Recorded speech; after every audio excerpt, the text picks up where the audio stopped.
And also, I read that you've long time been interested in the environment. And when you were 18 years old, you were in the Youth Environmental Parliament, and your degree project was on how solar energy can become more interactive for the end user, with the dream to set up a company that would help people's needs as well as becoming profitable and improve the planet. And your dream came true when you started the groundbreaking design firm, People, focusing on innovation, design, and sustainability. So tell us about this journey, your success stories, your failures, and of course, your learnings.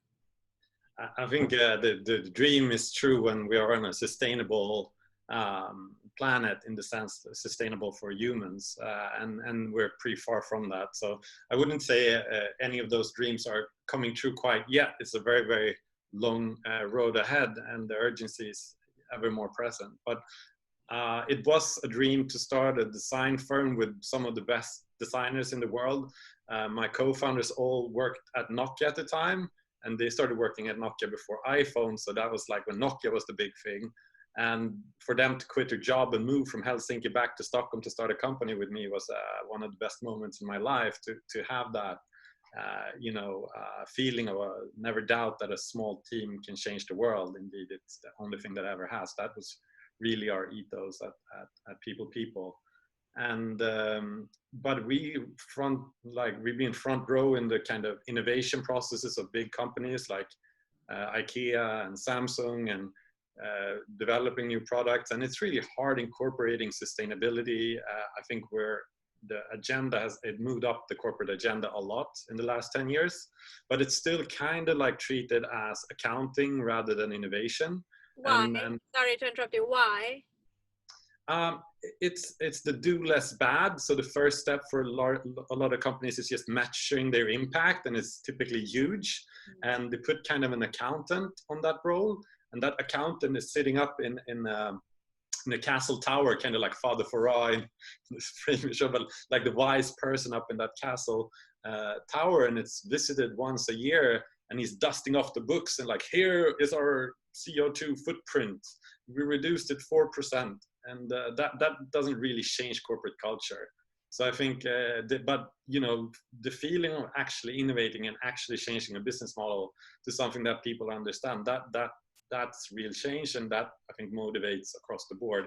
So I think that's really the new agenda for sustainability, rather than just accountability, which obviously we also have to have, is that feeling of understandability of like, how does this business actually make sense? Do I understand that this is circular? Is it actually recyclable? Yeah, everything's recyclable to some degree, in nature. It's entropy. It's just, the human system, we've been better at marketing these terms than actually understanding them.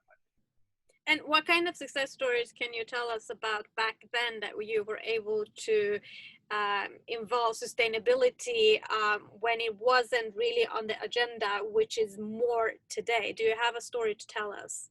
Sure. I mean, one thing that we quickly realized, the typical industrial design project might run a couple of months, whereas you do like a proper life cycle analysis of a product, it takes 12 months minimum, because you're analyzing manufacturing and all parts of the life cycle of a product. So from manufacturing to usage to end of life and potential recyclability. So that took way too long for us to like incorporate a proper life cycle analysis. So what we did was something we call life cycle analysis sketching, which was basically, you could quite quickly identify from these different phases of a product what is most impactful. So a good example is like a water boiler. The high impact is during usage. If the Brits would just not overfill their water kettles with water when they're heating for their tea, it's more energy than all their traffic lights put together. So it's just like, there's a lot to be found there. And if we could identify the big